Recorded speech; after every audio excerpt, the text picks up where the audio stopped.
Hello বন্ধুরা, আজকে আমরা আলোচনা করব ভারতের স্টক মার্কেটের দুটি গুরুত্বপূর্ণ এখানে হচ্ছে নিফটি 50 এবং ব্যাংক নিফটি, এই দুইটা নিয়ে আজকে আমরা আলোচনা করব এই দুইটার মধ্যে পার্থক্য নিয়ে। ঠিক আছে, যদি আপনি শেয়ার মার্কেট শিখতে চান বা ট্রেডিং আগ্রহী, তবে এই ভিডিওটি আপনার জন্য খুবই গুরুত্বপূর্ণ একটি ভিডিও। তো অবশ্যই ভিডিওটি লাস্ট পর্যন্ত দেখতে থাকবেন বিনা স্কিপ করে। বন্ধুরা, এখানে যদি আমরা নিফটি 50-র বিষয়ে যদি আলোচনা করি, তো প্রথমে আমরা নিফটি 50 নিয়ে আলোচনা করব। ঠিক আছে, তো এখানে নিফটি 50 নিয়ে যদি আমরা আলোচনা করি, নিফটি 50 হলো ভারতের ন্যাশনাল স্টক এক্সচেঞ্জ। ঠিক আছে, তো নিফটি 50-র ফুল নাম কিন্তু ন্যাশনাল স্টক এক্সচেঞ্জ। ঠিক আছে, তো এর সেরা 50টি বড় বড় মজবুত কোম্পানি মিলে এটা নিফটি 50 একটি স্টক মার্কেট। ঠিক আছে, তো এখানে বিভিন্ন সেক্টর থেকে কোম্পানি রয়েছে, যেমন এখানে ফার্মা, অটো, তারপরে এখানে এনার্জি, ব্যাংকিং ইত্যাদি এরকম আরও কোম্পানি রয়েছে। আর এখানে নিফটি 50 কিন্তু পুরা মার্কেটের মানে একটি স্বাস্থ্য নির্দেশ করে। ঠিক আছে, যেদিন নিফটি 50 বেড়ে গেছে মনে করবেন, তো সেদিনকে কিন্তু পুরা মার্কেটটাই মানে ভালো চলছে, এটা কিন্তু বুঝতে পারবেন। আর এখানে নিফটি 50 হচ্ছে 50টি শেয়ার থাকায় এতে কিন্তু রিস্কও অনেকটাই কম থাকে। ঠিক আছে, তো এখন আমরা আলোচনা করব যে ব্যাংক নিফটি নিয়ে। তো ব্যাংক নিফটি নিয়ে যদি আমরা আলোচনা করি, শুধুমাত্র ভারতের সেরা 12টি ব্যাংকের শেয়ার নিয়ে তৈরি করা হয়েছে কিন্তু এই ব্যাংক নিফটি। ঠিক আছে, শুধুমাত্র ব্যাংক নিয়ে তৈরি।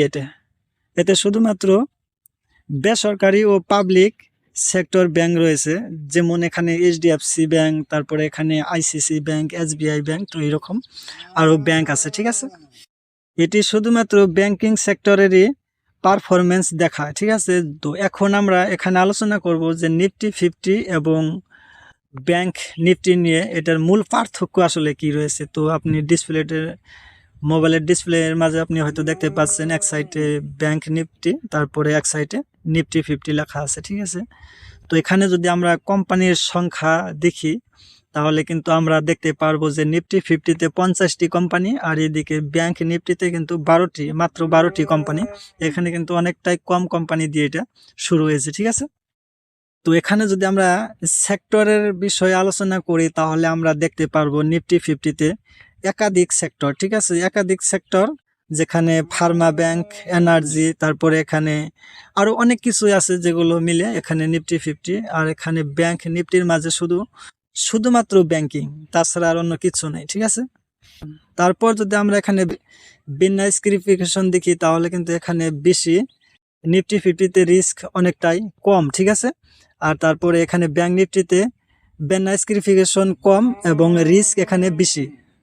তা আমরা যদি এখানে ব্যাংক নিফটি এবং নিফটি 50-র মাঝে যদি ভোলাটিলিটি দেখি, তাহলে এখানে নিফটি 50-র মধ্যে ভোলাটিলিটি যেটা আছে সেটা কিন্তু অনেকটাই কম, আর নিফটির মাঝে কিন্তু এটা বেশি। ঠিক আছে, তো এখন আমরা আলোচনা করব যে এই নিফটি 50 এবং ব্যাংক নিফটি, তো এই দুইটার মাঝে কার জন্য কোনটা ভালো। ঠিক আছে, তো যদি আপনি দীর্ঘমেয়াদী ইনভেস্টমেন্টকারী এবং নতুনদের জন্য, ঠিক আছে, যদি আপনি মানে অনেক দিন দীর্ঘমেয়াদী যদি ইনভেস্টমেন্ট করতে চান, স্টক বাই করতে চান, তাহলে এটা কিন্তু আপনার জন্য ভালো, এবং আপনি যদি নতুন হন। ঠিক আছে, আর ব্যাংক নিফটি হচ্ছে ট্রেডারদের জন্য, যারা ট্রেডিং করে, ট্রেডার, তো তাদের জন্য, যারা ব্যাংকিং সেক্টরে ট্রেড করতে চান, যারা ব্যাংকিং সেক্টরের মাঝে ট্রেড করতে চান, তাদের জন্য কিন্তু এই ব্যাংক নিফটিটা কিন্তু ভালো। ঠিক আছে, তো এখন আমরা বলবো যে আপনি কোনটি বেছে নেবেন। যদি আপনি দীর্ঘমেয়াদী ইনভেস্টমেন্ট চান এবং মার্কেটের সামগ্রিক দিক বুঝতে চান, তাহলে আপনার জন্য কিন্তু নিফটি 50 ভালো। ঠিক আছে, আর যদি আপনি ইনট্রেডে ট্রেডিং বা অপশন ট্রেডিং করেন এবং ব্যাংকিং সেক্টরে ফোকাস করতে চান, তাহলে আপনার জন্য ব্যাংক নিফটি বেশি উপযুক্ত। ঠিক আছে, তো আশা করি এখন আপনি নিফটি 50 এবং ব্যাংক নিফটির মধ্যে পার্থক্য পরিষ্কারভাবে বুঝতে পারছেন। যদি আপনি বুঝতে পারেন, তো অবশ্যই কমেন্ট করে জানাবেন। ভিডিওটি ভালো লাগলে লাইক, শেয়ার এবং চ্যানেলটি সাবস্ক্রাইব করতে ভুলবেন না। তো ধন্যবাদ।